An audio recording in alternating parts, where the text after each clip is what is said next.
Hello, childrens. I am going to admit something publicly that I'm loath to admit. I missed you. Oh, stop. I'm going to have to erase that from the tape. I feel like I haven't seen you in almost a century. And I have to admit to you that my life is not the same without you. Aww. Really? How do you know I wasn't going to say I didn't have agita over the summer?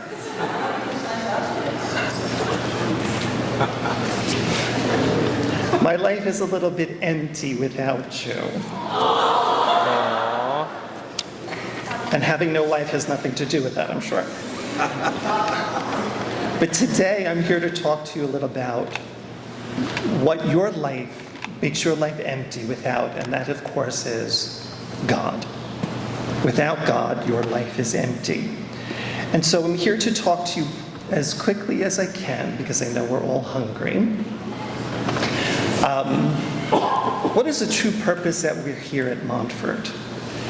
Is it simply for academics to make you the best minds that we can have? Well, no. Our job really here is to get you ready for the future. Now, yes, academics are a part of that, because part of your future we're trying to get you ready for is college. But is that the ultimate future that we're trying to get you ready for? And of course, the answer is no. We're here to get you ready for eternity.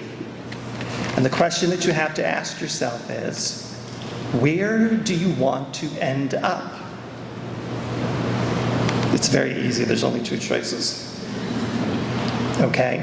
Where do you want to end up? And once you determine where you want to go, then everything else you do in your life is geared to get you to that destination.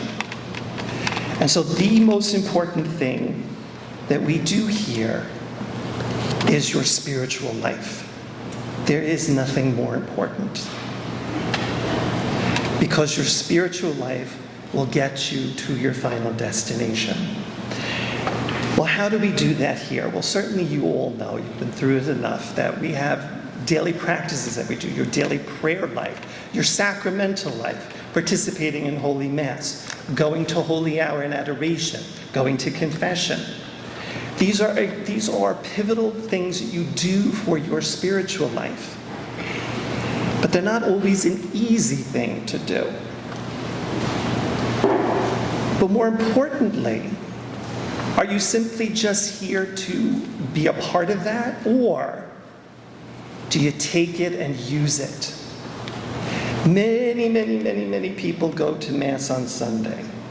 Many people receive Holy Communion. Then why is the world in the state it's in? The problem is because people don't take the grace that they receive and act on it. So you can't simply just be passive participants. You need to take what you get here and live it each and every day. It's not enough to simply say you're a Christian. You have to live it. You have to show it. There's an old saying, if today you were put on trial for being a Christian, would there be enough evidence to convict you? We have many people who are Christian in word only, not in action. And sometimes we look to see non-Christians to see what they say about us. There's a famous man by the name of Mahatma Gandhi who once said, I like your Christ, but I do not like you Christians, because you are so unlike Christ. That is a severe condemnation of us. And that's something that we really need to take to heart. And as you hear me say over and over again, it's not what you say, it's what you do. All right? It's not simply just here and how we treat one another. It's what you do with it when you step outside these doors. What you do is very important as far as your spiritual life goes, all the things we've mentioned. But that's only half of it. It's not simply what you do, but how you do it. And that's something I'm going to ask you to focus on this school year. How do I do with my spiritual life? How well am I doing with it? There's an old saying, our external actions should show our internal disposition. So in other words, what you're showing on the outside should be a reflection of what's going on in the inside. And that's something that you have to keep in mind, especially for this year. Sophomores, we're going to ask you a question. Mr. Edelson asked the seniors, so now I'm going to ask the sophomores. We taught you something last year, sophomores. What do you call when you take something holy and use it in a way it wasn't intended to be used? Nikki? Sacrilege. Very good.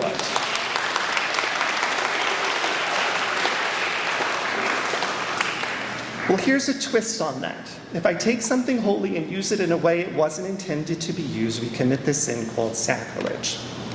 Let me ask you another question. Is the church sacred? Yes. Should you be treating the church in the ways that you treat the other rooms in the building? No. Okay? And that is why I'm always on you to make sure that you are very reflective when you're here, because this is a different place than the rest of the building. When God first called to Moses, what did he say to him? Remove the sandals from your feet, because the ground upon which you stand is holy. You don't treat holy things the way you treat other things. And that is something I really need you to take to heart this year. Always be mindful that the moment you walk through those center doors, you have entered another world. We don't talk to one another like you would do in the cafeteria or in the classroom. There's only one person you should be talking to when you're here, and that is to God. Well, how do we do that? Well, during Mass, during the Rosary, during any of the prayers that we do here, you have to participate. All right? There's nothing worse for a priest who comes to say Mass. He says prayers expecting a response from the people in the pews, and is hit with nothing but dead silence. Okay? You need to participate. You need to show God that you want to give him your very best. Look at it this way. If you invited me to your house to spend some time with you, and I spent the entire time ignoring you and not talking to you, how would you feel? But that's what you do when you come here and you don't talk to God. You're coming to his house. Talk to him. Make sure that you're doing what you're supposed to be doing. You need to be active participants. Okay? And the thing that always should enter your mind the moment you come through the doors is, I have to give my very best to God. Well, how do I do that? By your prayerful silence. When we come in and when we leave, what should you be doing when you leave and enter the pew? Genuflecting, okay? That is an acknowledgement to God that you're acknowledging his presence here. Many times people ask me the question, how come God never answers my prayers? God always answers your prayers. But there's one thing you're not doing, which is why you think he's not answering your prayers. And it's a lesson that most mortals need to learn today. Very good. You need to listen. And the only way that you can listen is by learning to be quiet. I tease you incessantly as I leave at the end of every day. You're cell phone junkies, right? You haven't had the cell phone all day, and I see you in dark corners of the building like you're a drug addict. Okay? It's because you're always surrounded by noise.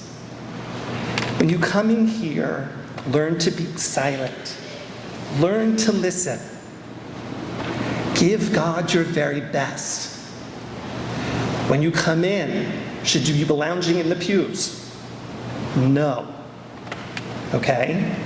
Should you be looking at church time as nap time? Yes, seniors, I'm looking in your direction. No.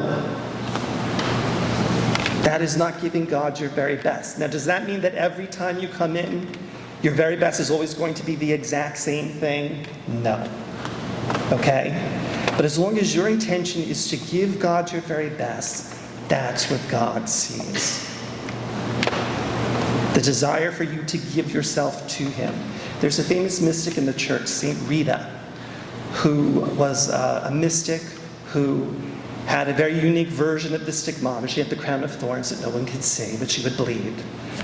Our Lord would appear to her often. And she had made a promise to Him in the early part of her novitiate as a nun. She promised that she would come to church every day and spend 1 hour with Him. And she did it. Well, one day when our Lord appeared to her, she said to Him, "Lord, when do you love me most? It's when I'm suffering with these stigmata? Is it when you come and visit me?" And He says, "The times I love you the most is when you're not feeling well. But you come to spend that hour with me because you promised me that you would. That is when I love you most." If more of us were able to do that, the world would be a much different place. Father Sorgi was here this morning. Father Sorgi, for many of you know, came to talk to us about Blessed Carlo Acutis, who is now going to become Saint Carlo Acutis, someone who is your age. Is it possible for a modern 21st century teenager to become a saint? Absolutely. But there has to be a response on your part. You have to be willing to do what's necessary. And that is the message that I leave you with today. Are you willing to do what is necessary to get to heaven? The final thing I want to end with you today is sort of as my role as campus minister. It's starting to sound like I ate dirt again. Excuse me. Part of my role as a campus minister is to make sure that you are okay, that you are safe. If there is something going on in your life where you need to talk to someone, come and see me. Many of you wait a long extended period of time before coming to me when things initially start. Your troubles usually start. And my response to you usually is, "Why did you wait so long?" And I get the same answer every single time. "I didn't want to bother you because you're so busy." No. That is my primary purpose for being here for you. I am here for you. I used to have a student, whenever he needed to talk to me, would show up at the faculty room door, knock on the door and say, "Are you busy?" What do you think the answer to that question is? Yes. But I think the question he really wanted to ask was, "Are you too busy for me now?" And the answer to that question is always the same. I am never too busy for you. So if you need something, please come and talk to me. Okay? I look forward to getting to know the freshmen well and to dealing with the rest of you during this new school year. Welcome back.